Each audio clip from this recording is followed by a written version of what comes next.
अस्सलाम वालेकुम जी, उम्मीद है आप सब खैरियत से होंगे। वीडियो शायद थोड़ी सी लंबी होगी, पूरी देख के पूरी सुन के जाइएगा। 2-3 टॉपिक्स हैं जिनके ऊपर बात कर रही हैं, जो कि मैं चाहता हूं कि जाने से पहले मैं इन टॉपिक्स को क्लियर करके जाऊं। सबसे पहला टॉपिक जो मेरी शादी को लेके मसला मसाइल चल रहा है, मैं उसमें सबसे बड़ी गलती अपनी कहता हूँ कि मैंने सोशल मीडिया पे आके उस चीज़ का जवाब दिया सिर्फ एक बार, और वो मेरा एक बार का दिया हुआ जवाब दूसरी पार्टी के सारे जवाबात के ऊपर भारी पड़ गए, असली चेहरा निकल के आ गए। एनीवेज, शायद मुझे वो डिस्कस नहीं करना चाहिए था, मुझे उसको लीगली डील करना चाहिए था, क्योंकि लीगल और शरई दोनों राइट जो है वो मर्द और औरत के पास मौजूद है। ज़रूरी नहीं है कि अगर एक गलत फैसला आपकी ज़ात से हो गया है, आपकी फैमिली से हो गया है, तो उसके पीछे आपने अपनी जान ही गंवानी है, अपनी फैमिली का या अपना मेंटल पीस ही बर्बाद करना है, या सारी ज़िंदगी खुद को कोसना है।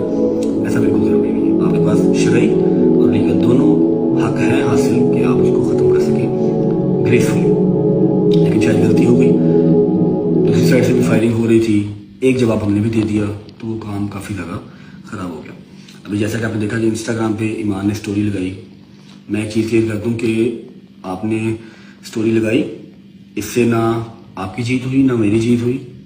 जीती सिर्फ आकड़ है, जीती सिर्फ ईगो है, नुकसान हमारे बच्चे का हुआ है। आपने ज़रूरी समझा कि आप स्टोरी लगाएं, बजाय इसके कि आप मुझे या मेरे किसी एक फैमिली मेम्बर को मैसेज करते। आपने ये ज़रूरी समझा कि शादी जाए बाढ़ में, डाइवोर्स हो रही है हो जाए, लेकिन चलो लोगों को जो है ना वो पर्सपेक्टिव क्लियर होना चाहिए कि हाँ भी हम ठीक हैं, ये लोग ख़राब हैं, कोई बात नहीं। जो गालियाँ मुझे पढ़नी है, मेरी फैमिली को पढ़नी है, जो हेट मिलनी है वो तो मिल ही जानी है, पहले भी जब से शादी हुई है तब से मिल रही है, किसी न किसी वजह से मिल ही रही है। उस पेपर के ऊपर, उस डाइवोर्स पेपर के ऊपर स्टोरी के अंदर किवान का हाथ रखना कोई ज़रूरी नहीं था। किवान का हाथ रखे बगैर भी हमें गालियाँ पड़ जाएंगी, आप बेफिक्र रहें। लेकिन एक चीज़ मैं आपको क्लियर कर दूँ कि जो रजा फैमिली है, ये मैंने आप लोगों के सर पर नहीं बनाई, मैंने अपनी फैमिली, अपने फ्रेंड्स के साथ मिलकर मेहनत करके अपनी रियल लाइफ डिस्ट्रॉय करके ये फैमिली बनाई है। इसको अल्लाह की ज़ात के अलावा कोई गिरा नहीं सकता। एक चीज़ ये हो गई, और दूसरी बात ये है कि जी मेरी तरफ से सोशल मीडिया के ऊपर आज के बाद मेरी लाइफ जो पर्सनल है, जो शादी है या जो भी है जिंदगी है, इसके ऊपर कोई बयान नहीं होगा। पहला नोटिस चला गया है, शरई और कानूनी दोनों हक मेरे पास हैं। दूसरा नोटिस की जो डेट होती है वो उसके अकॉर्डिंगली ही जाएगा। मैं ग्रेसफुली इसको जो है वो ख़त्म कर रहा हूँ, इस शादी को, ठीक है। सोशल मीडिया के ऊपर अब कोई बात नहीं होगी। आपके लिए दरवाजे, प्लेटफॉर्म्स, 1000 बंदा पॉडकास्ट पर करने वाला आपके पास खड़ा होगा। आप पॉडकास्ट दें, आप बुराइयां करें, आप लीक करें, जो भी करना आप करें, मुझे कोई मसला नहीं है। लीगल तरीके से मैं डील करूंगा।